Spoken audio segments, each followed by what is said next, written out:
고린도전서 11장 13절에서 16절 말씀 같이 읽습니다. 너희는 스스로 판단하라. 여자가 머리를 가리지 않고 하나님께 기도하는 것이 마땅하냐? 만일 남자에게 긴 머리가 있으면 자기에게 부끄러움이 되는 것을 본성이 너희에게 가르치지 아니하느냐? 만일 여자가 긴 머리가 있으면 자기에게 영광이 되나니 긴 머리는 가리는 것을 대신하여 주셨기 때문이니라. 논쟁하려는 생각을 가진 자가 있을지라도 우리에게나 하나님의 모든 교회에는 이런 관례가 없느니라. 아멘. 고린도전서 69번째 시간입니다. 복음이 흘러가다입니다. 오늘은 그 머리 이야기의 마지막 시간입니다. 지금까지 배운 내용들을 쭉 정리해보고, 사실 오늘 본문 말씀도 뭐 그렇게 하나하나 풀어가지는 않을 겁니다. 그래서 우리가 알아야 될 것들을 오늘 좀 살펴볼 거거든요. 그래서 배운 내용들을 정리하면 이렇습니다. 여자의 머리는 남자고, 남자의 머리는 그리스도고, 그리스도의 머리는 하나님이다 라는 것이죠. 그게 핵심입니다. 하나님이 그리스도의 머리라는 뜻은 하나님이 그리스도를 통하여 하나님이 어떠한 분인지를 나타내셨다는 뜻이고, 그리스도가 남자의 머리라는 것은 그리스도를 통하여 나타내신 하나님을 사도들과 목회자들, 사도들이죠. 사도들과 목회자들이 알게 되었다는 것이고, 또 남자가 여자의 머리라는 것은 사도들과 목회자들을 통하여 증거된 참 하나님과 그 아들 예수 그리스도를 듣는 자들이 영접하게 됐다. 그런 이야기라고 말씀을 드렸습니다. 그 과정에서 모든 것의 처음과 마지막이 누구예요? 하나님이죠. 왜냐하면 그리스도를 보내신 분이 누구예요? 하나님이죠. 하나님이 택하신 자들, 사도들과 목회자들에게 뭐 하셨어요? 계시하셨죠. 하나님이 어떤 그리스도께서 나타내신 하나님의 영광을 아는 빛을 하나님이 그들의 마음 가운데 비춰 주셨다고요. 그렇죠? 그리고 먼저 믿은 자들을 통하여 복음이 증거될 때 택하신 자들만 하나님이 믿게 하시는 것이죠. 그렇죠? 그래서 사람이 사람을 설득할 수 있는 것이 아니다. 왜냐하면 복음이라는 것이 애초에 보통의 사람들이 받고 듣고 영접할 수 없도록 하나님이 만들어 놓으셨기 때문이죠. 그래서 십자가의 도가 멸망당하는 자들에게는 미련한 것이고 구원받는 자들에게는 하나님의 능력과 지혜로 들린다. 그죠? 십자가의 도. 그러니까 십자가의 도를 증거해야 멸망받을 자와 구원받을 자가 나뉘는 거 아닙니까? 그렇죠? 그리고 유대인에게는 거리끼는 것이고 헬라인에게는 어리석은 것이라 스스로의 힘으로 자기 의지로 믿을 수 있는 자가 아무도 없다. 그런 와중에 부르심을 받은 자들에게는 그죠? 그 복음이 하나님의 지혜로 들린다. 그렇죠? 그러니까 하나님이 예수님도 보내시고 하나님이 사도들에게 빛을 계시하기도 하시고 하나님이 복음이 전해질 때 하나님이 또 믿게도 하시고, 그러니까 모든 것이 다 뭐예요? 하나님이 주관하시는 중에 그냥 눈에 보이는 현상으로는 남자가 여자에게 복음을 전해주는, 사도가 성도들에게 복음을 전해주는 그런 모양으로 나타나는 것이죠. 그래서 바울이 자기는 씨를 뿌리고 아볼로는 물을 주었다라는 그런 말씀들도 똑같은 거죠. 나는 씨를 주고 물을 뿌렸지만 자라게 하시는 분은 하나님이다. 그래서 씨 뿌리는 자나 물 주는 자는 아무것도 아니로되, 그죠? 하나님이 믿게 하셨다. 그렇게 이야기. 그리고 또 다 같은 맥락입니다. 고린도전서에서 사도 바울이 그런 이야기를 반복해서 하는 이유가 있었죠. 뭐였어요? 마치 사도들이 자기들을 믿게 한 것처럼 나는 아볼로파다, 나는 게바파다, 나는 바울파다, 나는 그리스도파다, 이렇게 자기에게 세례 준 사람들을 통하여 파당이 나누죠. 이건 다음 시간에 좀 더 자세하게 배울 내용입니다. 그러니까 그거 하지 말라. 너희를 믿게 하신 분은 하나님이에요. 우리가 너희를 믿게 한 게 아니다. 그걸 강조하기 위해서 바울이 그렇게 이야기를 하는 것이죠. 그래서 그 과정을 하나님과 그리스도와 남자와 여자의 이야기로 바울이 풀어가는 겁니다. 그래서 남자는 자기 머리를 가지고, 그죠? 자기 머리를 가지고 예언이나 기도를 하면 안 되고, 여자는 반드시 머리에 무엇을 쓰고 예언이나 기도를 해야 된다.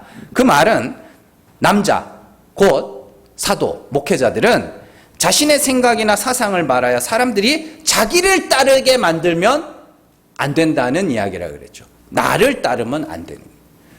그래서 베드로도 그런 이야기를 합니다. 베드로도 목자장이신 그리스도를 따라가게 해야 되는. 바울도 에베소 장로들을 모아놓고 똑같은 이야기를 했었죠. 너희 중에 어그러진 말을 하여 자기를 따르게 하는 자가 있을 거라고. 그 이야기를 하잖아요. 그게 자기 머리로 말하는 거예요. 그러면 남자의 머리는 누구예요? 그리스도 아닙니까? 그럼 그리스도께서 나타내신 그 하나님을 말해줘야죠. 그게 남자가 자기 머리로 예언이나 하지 않는 것이고, 여자가 머리에 뭔가를 덮어 써야 된다. 그건 뭐라 그랬어요? 사도에게서 들은 것을 그대로 말해줘야지. 너희가 거기다가 뭔가 살을 붙이고 그러면 안 된다. 그런 이야기라고 제가 말씀을 드렸습니다. 자, 그래서 이런 구조만 잘 이해하시면 머리에 관한 문제는 어렵지 않게 해석할 수 있습니다. 그러면 어떤 사람이 물을 수도 있습니다. 만일 이 말씀이 그런 이야기가 아니면 어쩔래? 예? 아니, 진짜로 여자가 머리에 뭔가를 써야 하는 이야기라면 어떡할 거냐? 만약에 혹시 누군가가 이제 그렇게 물을 사람이 있다고 치자고요. 정말 그럴 사람들이 있을 거 아닙니까? 특히 가톨릭 신자들은 더 그럴 거 아닙니까? 자기들은 진짜 머리에 미사포 쓰고 하니까. 자, 정말 그런 종류의 내용이라면 오늘 말씀을 11장 2절부터 나오는 머리에 뭔가를 쓰는 말씀을 한번 잘 살펴보세요. 이 말씀이 우리의 구원과 상관이 있는 말씀이에요? 없는 말씀이에요? 아무 상관이 없는 말씀입니다. 심지어 축복과 저주와도 아무 상관이 없는 것이죠. 바울이 오늘 말씀에서 말한 대로 같이 그냥 관습입니다. 관례, 풍습 이런 겁니다. 이런 건 얼마든지 뭐예요? 바꿀 수가 있는 것이고 얼마든지 시대마다 변형될 수가 있는 것이죠. 그렇죠? 네. 그러니까 이런 것들을 보면서 이거 만약에 그 이야기가 아니면 어떡해요? 그럼 이게 그렇게 하고 싶으면 하든가. 또 그렇게 하라고 하면 또 안 할 거잖아. 안 그래요? 근데 아마도 제가 조금 부족한 부분이 있을지는 몰라도 아마 제가 해석한 것이 맞을 겁니다. 나중에 이제 천국 가면은 바울한테 물어봐야죠. 내가 이렇게 배웠는데 맞냐고. 맞냐고. 그래 물어보세요. 제가 먼저 갈지 여러분들이 먼저 갈지는 모르겠는데 하여튼 혹시라도 먼저 가시면 물어보세요. 제가 먼저 가면 저도 물어볼게요. 근데 안다고 뭐 어떻게 다시 관뚜껑 열고 일어나가지고 왜 그렇게 가르쳤냐고 그러지 못할 거 아닙니까? 그죠? 자, 근데 아마도 맞을 겁니다. 아마도. 왜냐하면은 바울의 언어 활용, 이 고린도전서뿐만이 아니라 다른 서신들에 보면 바울이 언어를 어떻게 활용하는지를 잘 우리가 많이 봤잖아요. 그러면 이런 말씀들이 이해가 된다니까요. 바울이 보시면 복음으로 고린도 교회 성도들을 낳았다. 그죠? 낳았다. 또 여자는 남자의 영광이다. 그런 거나 또 그리스도는 교회의 머리라고 하는 부분이나 남자는 하나님의 형상과 영광이라고 하는 부분이나 그런 것들, 이 바울의 이 단어 사용, 언어 사용들을 이 고린도 전서의 말씀뿐만이 아니라 다른 서신서들의 언어의 사용들을 쭉 한번 훑어보시면 그게 이게 단순하게 그냥 여자가 머리에 뭘 덮어 쓰라는 그런 이야기가 아니다라는 걸 좀 아실 수가 있을 겁니다. 그러니까 우리가 참 지금 바울 시대뿐만이 아니라 그 이전 구약 시대에도 보면 오늘날의 언어 사용과는 많이 달라요. 사실 우리나라에서도 이거 좀 극단적인 표현이기는 합니다만은 조선 시대 공무원 시험이거든요. 뭐라 그러죠? 무슨 시험, 과거 시험 있잖아요. 그게 공무원 시험이거든요, 사실은. 그래서 무슨 시 막 있어요. 다 그거 통과하면 이제 공무원 되는 겁니다. 근데 그게요, 좀 극단적으로 말해서 그게 뭐냐면 시를 잘 쓰면 붙어요. 네, 시험이. 과거 시험이 이 시제를 줍니다. 시제라는 게 시험 문제라는 아닌 걸로 알고 있어요. 제가 알기로는. 그 시제란이에요. 그래서 어쨌든 하나의 주제를 줍니다. 예를 들어서 만약에 경제다 이렇게 경제 이렇게 주면 그 경제를 이제 막 산문을 쓰는 게 아니에요. 예, 운문을 쓰는 겁니다. 시를 쓰는 거라고. 그 이제 시를 잘 쓰면은 붙여줘요. 제가 극단적인 표현이라 그랬습니다. 네.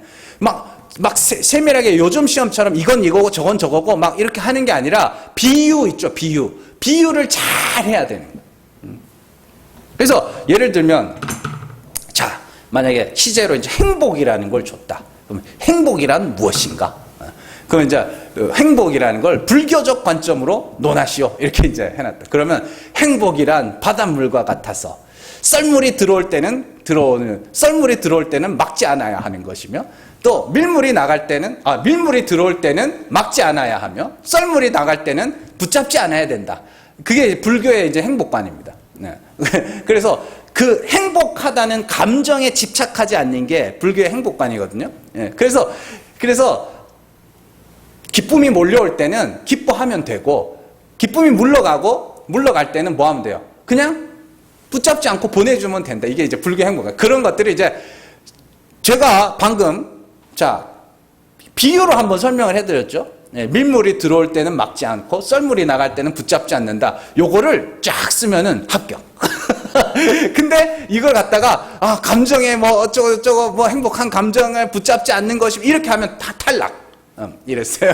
그러니까 우리가 성경을 읽으면서 이런 것들을 잘 이해를 하셔야 됩니다. 그 남자의 머리는 여자의 머리는 남자. 그러면 내가 뭐 어떻게 우리 집사람 머리 자르고 그 위에 들어앉을 수는 없는 거 아닙니까? 다 비유적 표현이잖아요. 그러니까 이런 것들을 보면서 우리가 이것이 단순하게 뭐 머리에 뭘 덮었어라 그런 이야기가 아니구나. 그런 것들 여러분들이 좀 이해를 하시면 도움이 많이 되실 겁니다.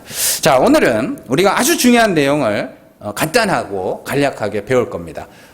길지 않을 거예요. 자, 근데 또 너무 안 짧다고는 못하겠고 하여튼 그렇습니다. 다 아시는 내용이고 반복해서 들었던 내용이지만 그래도 우리가 다시 시작한다는 마음으로 말씀을 한번 잘 들어주시기 바랍니다. 우리가 알아볼 내용은 복음이라는 게 무언가, 복음을 씨라 하잖아요. 그리고 그 씨가 하나님으로부터 그리스도를 통하여 그리스도에게서 남자에게로 남자에게서 여자에게로 이렇게 흘러가잖아요. 그러면 도대체 뭐가 흘러갔다는 건가? 복음이라는 게 도대체 무엇인가? 그거를 우리가 아주 이렇게 복잡하면 안 돼요. 이게 책도요, 어렵게 써놓으면 안 됩니다. 하여튼 연구를 많이 한 사람일수록 그 책은 쉽게 쓰거든요. 그러니까 간단하게, 아주 간략하게 우리가 알아보려고 그럽니다. 자, 이 추상적인 단어는 반드시 말로 설명할 수 있어야 내가 안다고 할 수 있습니다. 네, 뭔 말인지 아시겠죠? 자, 인권 뭐예요? 말로 설명할 수 있으세요? 인권. 네. 인간으로서 최소한 누릴 수 있는 권리. 이렇게 설명할 수 있어야 그 단어를 내가 알고 있구나라고 말할 수 있는 것이죠. 자, 그렇다면 복음이라는 게 굉장히 추상적인 단어입니다. 복음이라는 단어 자체는 유앙겔리온, 기쁜 소식입니다. 네. 그러면 뭐가 기쁜 소식인데요? 자, 예수 그리스도의 오심이 기쁜 소식이라고 많이들 알고 있습니다. 그러면 예수님이 오신 것이 왜 기쁜 소식인데요? 에? 이에 대해서는 자주 말씀드렸지만 예수님의 오심이 기쁜 소식이 되기 위해서는 예수님이 오신 후에 이 땅에 남기고 간 영향력이 지금까지 미치는 영향력이 있어야 되는 것이죠. 그것이 과거의 한 사건이면 나랑 아무 상관없다고요. 그거는. 자, 그렇다면 예수님이 오셔서 오늘까지 미치는 어떤 영향력을 남겨놓고 가셨기 때문에 그의 오심을 복음이라고 이야기를 하는 것이죠. 자, 여러분들 신앙생활에 있어서 정답은요, 신학서적이나 신앙서적에 있는 것이 아닙니다. 여러분들이 특별히 제가 차라리 보려면은 신학서적을 보세요.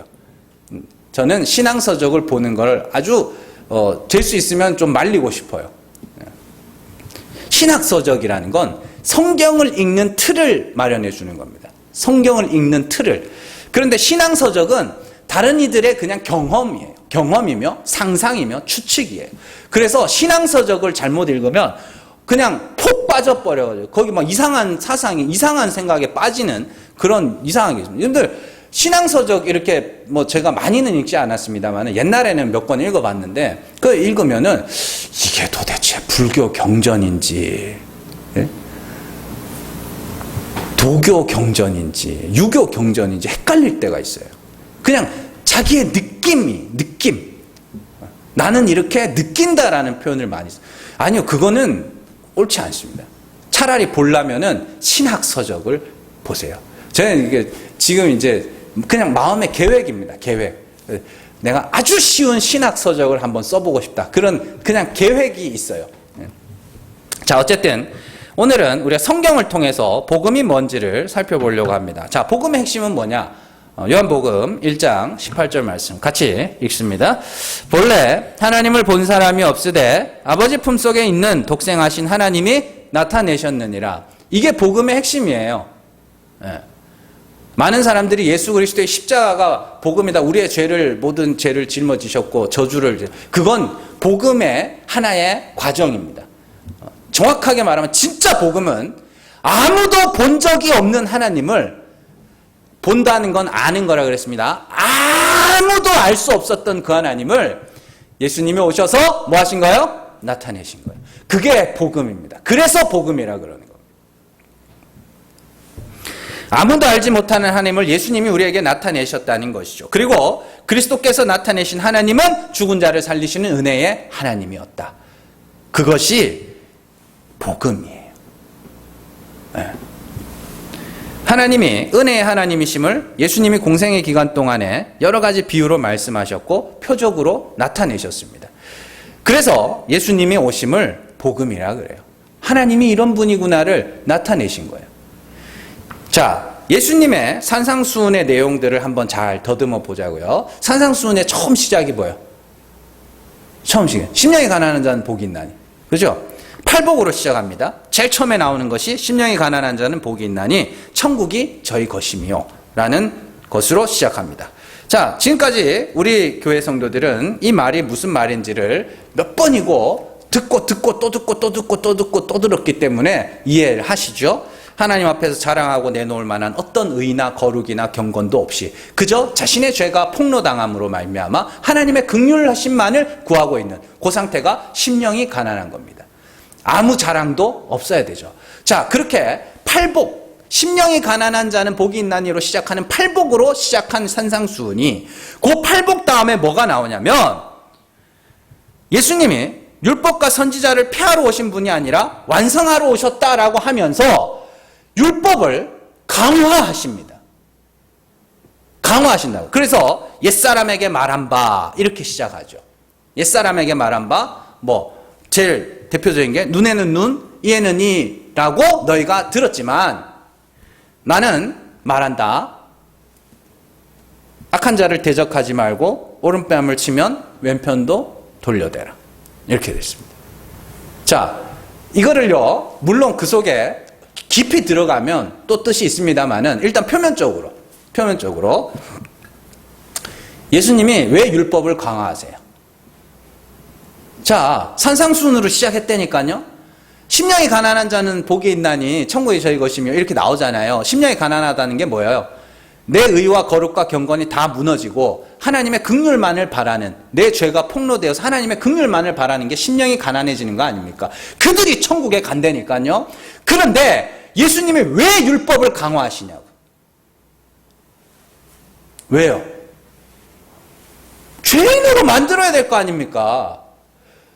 바리새인들보다 더 높은 기준을 제시하시는 이유가 뭐냐면 너희는 죄인이야를 가르쳐 주시는 거예요. 이건 이렇게 자, 간음하지 말아라. 사람을 이렇게 보고 마음이 음란한 마음을 품는 것도 죄다. 이렇게 예수님이 그것도 간음이다라고 말씀하시죠. 근데 그럼 어떻게 되는 거예요?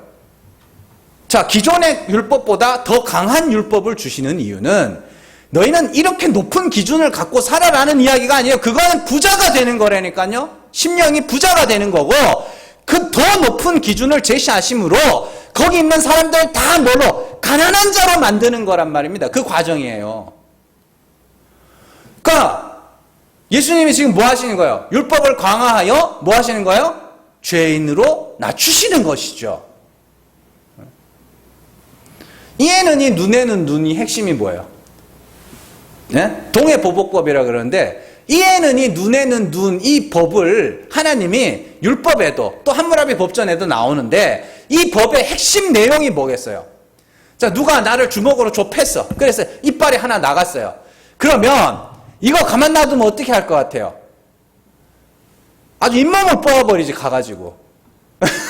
동해보복법의 핵심은 받은 만큼만 갚으라는 이야기입니다. 예. 근데 사실은 사람들이 그것도 못해요. 그잖아요. 누가 나한테 한마디 하면 나는 100마디 떠들고 다니는 게 인간이란 말입니다. 근데 얘는 이 눈에 눈은 거기에서 더 하는 거야. 대적하지 마. 대적하지 마. 용서해. 안 되는데? 왜 더 높은 기준을 제시하시냐면 너희가 가난해져야 된다라는 것이죠. 자, 예를 들어서 우리나라에는 엄청나게 많은 법이 있습니다. 엄청나게 많은 법이 있어요. 그 많은 법의 결과물이 뭘 것 같으세요? 그 많은 법의 결과물. 2020년, 이게 여러분들 5년마다 인구주택 총조사를 하기 때문에 뭐 보통 이 전체 인구에 대한 통계는 5년 주기로 나옵니다. 그래서 지금 우리나라에서 가장 정확한 통계는 2020년 인구주택 총조사입니다. 그 2020년 인구주택 총조사를 통해서 나온 결과물 중에 우리나라의 전과자가 전체 인구의 몇 %냐? 26%입니다. 길 가다가 4명 중에 1명은 뭐예요? 전과자예요. 왜냐? 법이 어마어마하게 많고 법이 어마어마하게 강화됐기 때문입니다. 저도 보고 깜짝 놀랐어요. 진짜 26%가 전과자예요. 근데 전과자라 그러니까 뭐 어디 가서 사람 때리고 뭐 그런 것만 생각하는데 교통사고 때문에 전과자 되는 사람들이 많고 우리나라에서 제일 많은 전과자들 중에 하나가 뭐냐면 모욕죄, 명예훼손죄 이런 겁니다. 우리나라에는 심지어 사자 명예훼손죄도 있죠. 죽은 사람 모욕하면 그것도 명예훼손. 모욕죄, 명예훼손 이런 전과자들이 많아요. 그래가지고 그런 죄로 고소 당해가지고 벌금 내면 그거 다 전과로 남는 거거든요. 자, 그러니까 법이 강화되고 법이 많아지면 어떻게 돼요? 죄인들이 많아지죠. 예수님이 지금 그거 하고 있는 거예요. 옛사람에게 말 안 봐. 얘는 이 눈에는 눈. 옛사람에게 말 안 봐. 살인하지 말라 하는 말 들었거늘. 옛사람에게 말 안 봐. 간음하지 말라 하는 들었거늘. 옛사람에게 말 안 봐. 뭐 하지 말라 들었거늘. 나는 다시 말한다. 새로 말한다. 더 강한 법을 주시는 거예요. 왜요? 가난해지라고. 뭔 말인지 아시겠어요? 그래야 뭐 하는 거예요? 심령이 가난하여 하나님의 긍휼을 부르짖는 자로서 하나님의 나라에 들어가기 때문에. 근데 산상순을 강의하는 사람들 보면 참 재밌어요. 팔복까지는 제대로 하는 것 같아. 제대로. 근데 팔복에서 그 다음으로 넘어가면 완전 이거는 율법주의도 그런 율법주의가 없어요. 막 여자 야한 옷 입고 다니는 여자 보고 눈 돌아가면 그 음란한 죄를 짓는 거니까 고개 숙이고 다니래.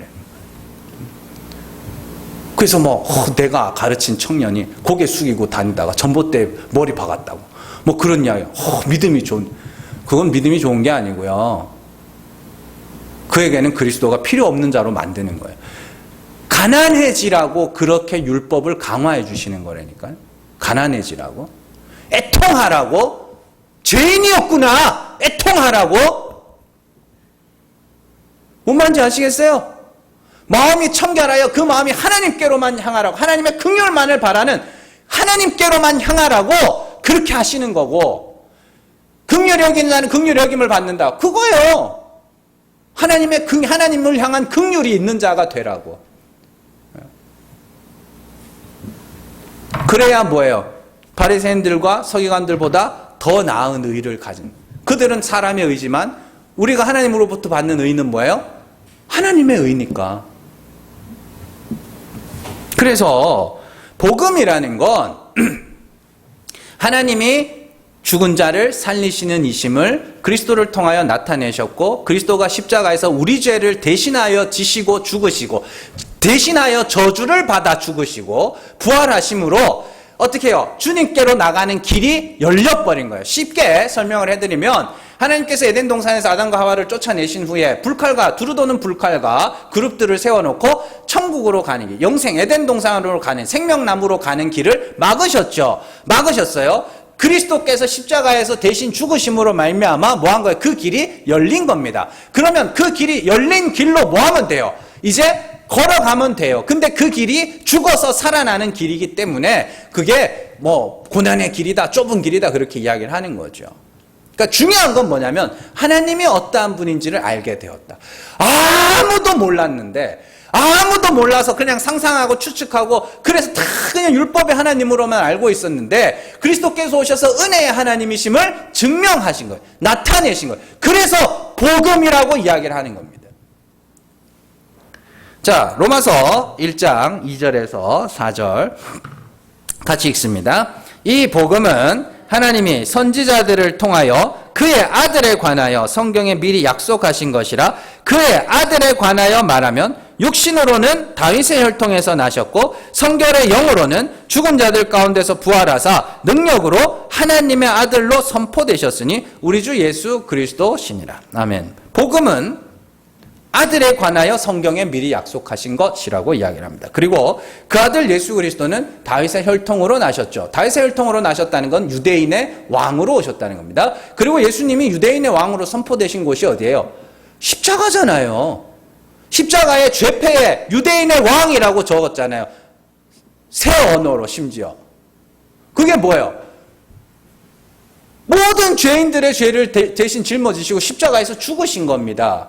그런데 거기서 끝이에요? 성결의 영으로는 나오죠. 성결의 영이 뭔데요? 참 하나님. 참 하나님에 의해서 죽은 자 가운데서 부활하사 능력으로 하나님의 아들로 선포되셨다. 이 단어가 되게 중요합니다. 선포되었다는 것은 누군가가 그리스도를 보고 뭐야? 이게 아들이지라고 누군가가 선포하셨다는 이야기입니다. 예수님은 선포당하신 거예요. 그래서 뭐야? 이렇게 죽어서 살아나야 내 아들이야 라고 하나님이 선포하신 거예요. 예수 그리스도의 죽음과 부활과 승천은 그 이야기를 하고 있는 거라고.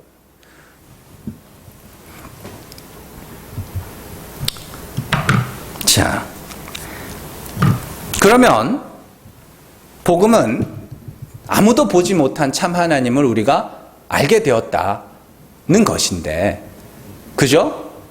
하나님이 그런 분인 줄 알게 됐어요. 그래서 이제 우리는 뭐하게요? 생명으로 가는 길을 알게 됐네요. 영생에 이르는 길을 알게 됐네요. 그래서 복음이라 그러는 거예요. 잘 들으세요. 아무도 이렇게 아주 명확하게 설명해 주는 사람은 거의 보기 힘들 겁니다. 그냥 예수의 십자가에서 다 멈춰 있어요.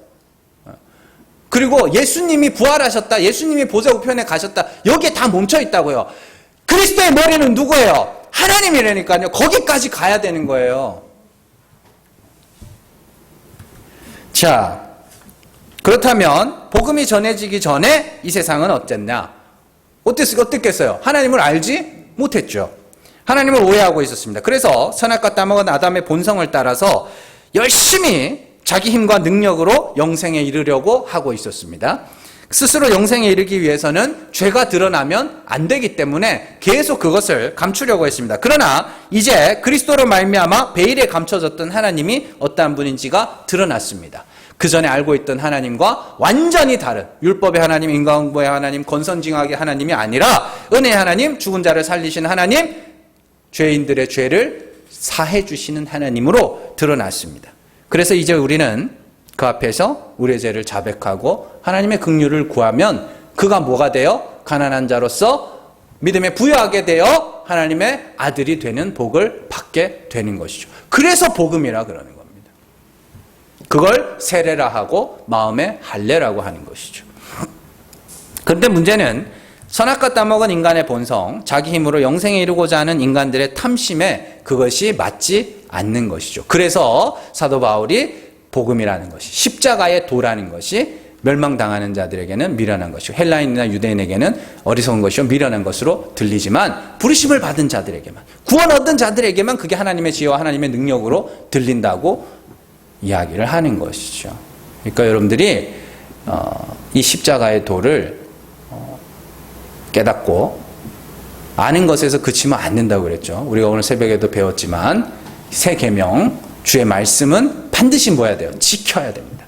그래서 그 앞에서 반드시 우리는 뭐야 돼요? 죽어야 됩니다. 내 죄를 알아가고 자백하는. 근데 그런 과정들은 사실은 불교에서도 이야기를 하고요. 또 요즘에 인문학자들도 많이 이야기를 합니다. 자기의 부끄러움을 하고 자기의 약점과 자기의 부족함을 인정을 해라. 근데 그들은 그 죽는 것도 아니죠. 그들은 그것들을 이 세상의 유익을 위해서 사용합니다. 뭐 예를 들면 부부 관계가 있어요. 부부 관계가 있는데 항상 보면은 부부 관계에서는 아쉬운 사람이 먼저 지고 들어갑니다. 아쉬운 사람. 그래서 저희 집은 누가 아쉬운지는 모르겠지만 하여튼 수시로 바뀌는 것 같아요. 그래서 하여튼 아쉬운 사람이 항상 먼저 미안해 이러고 그럽니다. 그건 뭐예요? 결국엔 자기 유익을 위해서 죽는 거죠. 근데요, 성도들은 진짜로 생명을 걸고 하는 겁니다. 정말로 영생을 걸고 그 과정을 해나가는 겁니다. 그리고 성령이 그 일을 뭐예요? 도우십니다. 말씀. 어떻게 해요? 그래, 너 죄인이야. 이 새끼. 이게 아니라 죄인을 고백할 때 그래서 하나님이 은혜로 살릴 거야. 그래서 하나님이 너를 불쌍히 여겨서 구원하실 거야. 그게 성도들의 고난과 위로라고 고린도후서 1장에서 설명을 하고 있죠. 자, 그리고 중요한 것은 하나님이 어떠한 분인지를 알고 그 하나님과 화목하게 된 자들에게 어떤 일이 생기느냐. 자, 고린도후서 5장 13절에서 15절 말씀 같이 읽습니다. 우리가 만일 미쳤어도 하나님을 위한 것이요 정신이 온전하여도 너희를 위한 것이니 그리스도의 사랑이 우리를 강권하시는도다. 우리가 생각하건대 한 사람이 모든 사람을 대신하여 죽었은즉 모든 사람이 죽은 것이라. 그가 모든 사람을 대신하여 죽으심은 살아있는 자들로 하여금 다시는 그들 자신을 위하여 살지 않고 오직 그들을 대신하여 죽었다가 다시 살아나신 이를 위하여 살게 하려 함이라. 아멘. 잘 보세요.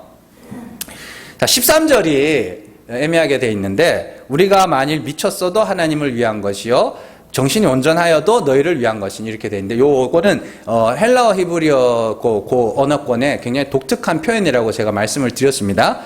우리가 만일 미쳤어도 하나님과 너희를 위한 것이요 우리가 정신이 온전하여도 하나님과 너희를 위한 것이다. 이렇게 해석을 해야 돼요. 근데 요거를 이렇게 분리시켜서 해석하는 그 장면들이 성경에 꽤나 많이 나옵니다. 자, 그러면서 그러니까 우리가 미쳐도 하나님과 너희를 위하여 미친 거고 우리가 온전하여도 하나님과 너희를 위하여 온전한 거다. 이게 뭐냐면 자, 그리스도께서 하나님이 어떠한 분인지 우리에게 나타내셨고 또 하나님이 어떠한 분인지 증명하기 위해 우리의 죄와 허물들을 지시고 십자가에서 저주를 받아 죽으심으로 아버지께로 가는 길이 열렸단 말이에요. 그게 그리스도의 사랑이에요. 근데 그 그리스도의 사랑을 알면 그 사랑이 강권한다고 이야기합니다. 이게 여러분들이 잘 이해를 하셔야 돼요. 옛날에 그 가수들 나와서 경쟁하는 프로그램이 있었어요. 근데 이제 거기서 어떤 가수가 이렇게 노래를 하다가 약간 좀 장난을 친 거예요. 그러니까 경연에서 떨어졌어. 근데 막 그때 이제 다른 가수들이 이 사람 떨어지면 안 된다고 막 난리를 친 거예요. 원래 규칙은 떨어지면 탈락이거든요. 근데 이 PD가 붙여줬어요. 한번 그냥 넘어가자. 이렇게 넘어가자. 붙여줬어요. 그리고는 완전 인터넷에 시청자 게시판이 난리가 난 거예요. 왜 원칙대로 안 하냐. 떨어뜨리기로 했으면 떨어뜨려야지 왜 붙여주냐. 그래가지고 그 다음 주에 이 가수는 경연에 나오고 이 PD가 잘렸어요. 네. 자, 그러면 한번 생각해 보자고요. 이 가수 자기 때문에 PD가 잘렸어요. 그러면 이 가수에게 있어서 그 PD는 어떤 존재일까요? 나 때문에 내가 그냥 군말 없이 물러가겠다 했으면은 그냥 끝났을 일이잖아요. 근데 나 때문에 그가 나중에 이 PD가 다른 프로그램 하면 발벗고 나서서 따라가지 않겠어요? 해달라고 하지 않아도? 그게 그리스도의 사랑이 우리를 강권한다는 겁니다. 우리가 그리스도의 사랑을 알고 그리스도를 통하여 그리스도께서 하나님이 이런 분임을 나타내셨다는 그 사랑을 알면, 야, 진짜 그리스도 때문에 우리가 하나님께로 나아가는 길이 열렸구나. 그리스도 때문에 우리가 어떻게 하면 영생에 이르는지, 그리스도 때문에 내가 이제는 죽음을 두려워하지 않아도 되는, 사람이 죽음을 두려워한다는 건 죽기 직전에 그 고통이 두려운 게 아닙니다. 그 너머에 뭐가 있는지를 몰라서 두려운 거예요. 죽음에 대해서 연구한 하버드 박사가 죽음을 슬퍼하는 이유는 이 땅에 있는 모든 관계가 끊어지기 때문에 죽음이 슬픈 것이고, 완전한 외로움, 완전한 외톨이가 된다고 그러거든요. 진짜 모든 관계가 끊어져요. 죽음이 무서운 이유는 그 뒤에 뭐가 있는지 모르기 때문입니다. 근데 이제 우리는 알았어요.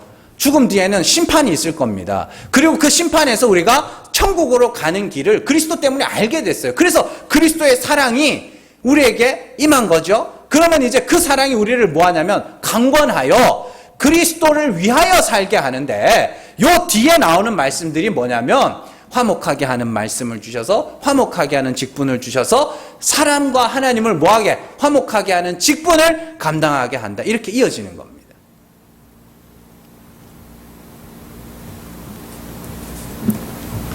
자,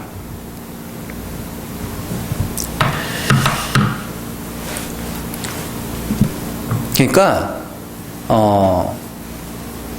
복음이라는 거를 우리가 아는 것이 신앙생활의 시작입니다. 복음이라는, 아무도 알지 못했던 하나님, 그리고 아무도 알지 못했던 심판에서 구원에 이르는 길, 그걸 그리스도께서 우리에게 가르쳐 주셨고, 그리고 그 길을 먼저 걸어가신 거예요.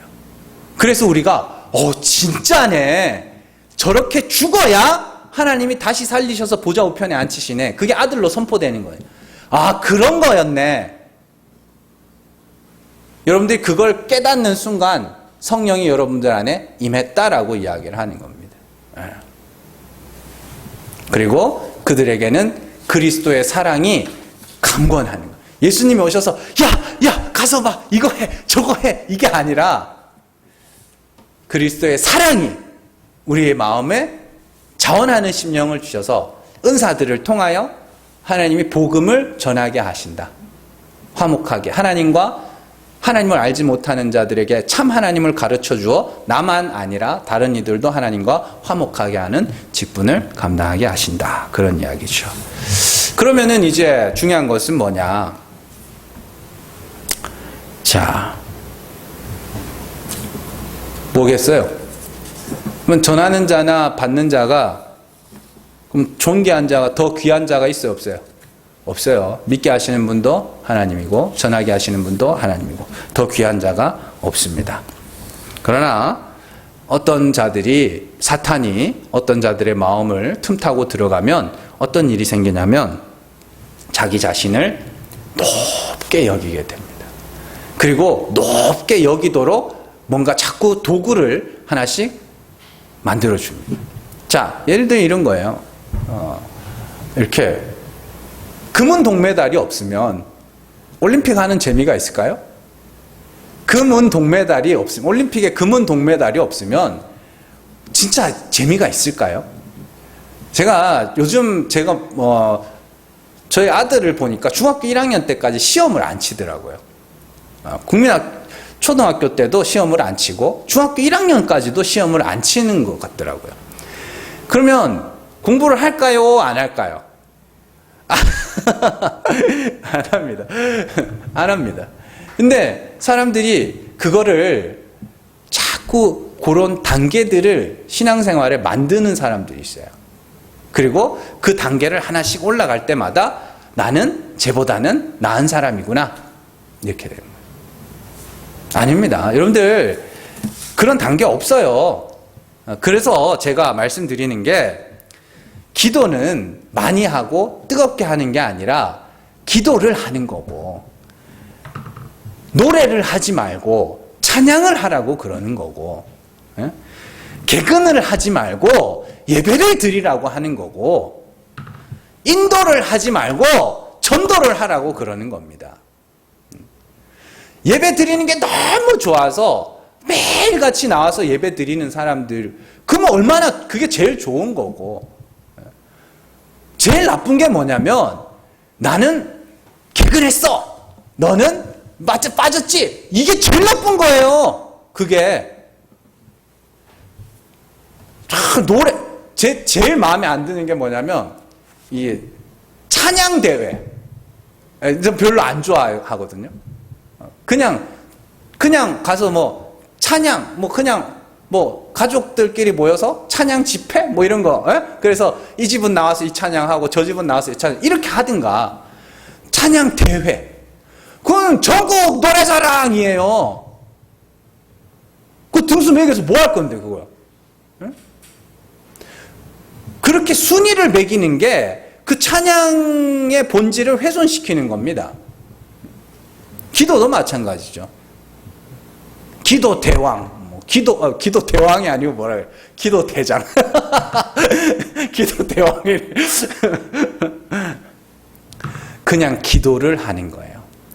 기도를 하다 보니 기도할 게 많이 생겨서 이렇게도 하고 저렇게도 하다 보니 1시간도 하고 2시간도 얼마나 좋아. 오케이. 그리고 기도를 하다 보니 오늘따라 마음이 심란해. 그래서 주여 주여 하다가 그냥 10분 앉았다 일어나는 것도 오케이. 제일 나쁜 게 뭐냐면 나 오늘 기도 1시간 했어요. 나 오늘 기도 2시간 했어요. 그럼 뭐 한 거예요 그거?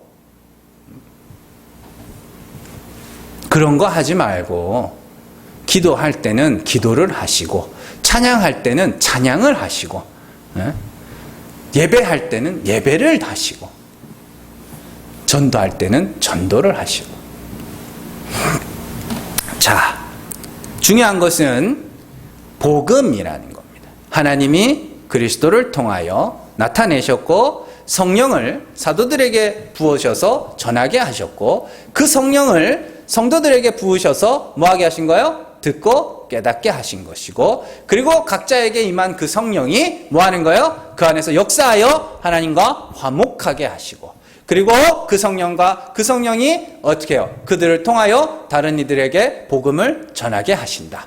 이게 복음의 전체 흐름입니다.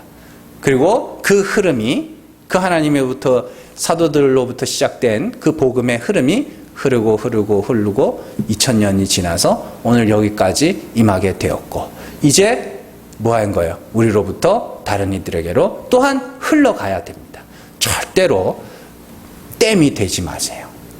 네? 땜이 되지 마시라고. 계속 보내세요. 계속 보내세요. 계속 보내시고 욕심내지 마세요. 왜 이렇게 전하는데 믿는 자가 없지? 욕심내지 마세요. 믿게 하시는 분은 하나님입니다. 나는 전하게 하면 그것까지예요. 잘 기억하시고 복음을 알고 듣고 깨닫게 하시고 또 그 복음을 살아내시고 복음을 전하게 하시는, 그게 선순환입니다. 그런 좋은 선순환의 역사가 여러분들 가운데 충만하게 있기를 주님의 이름으로 축원합니다.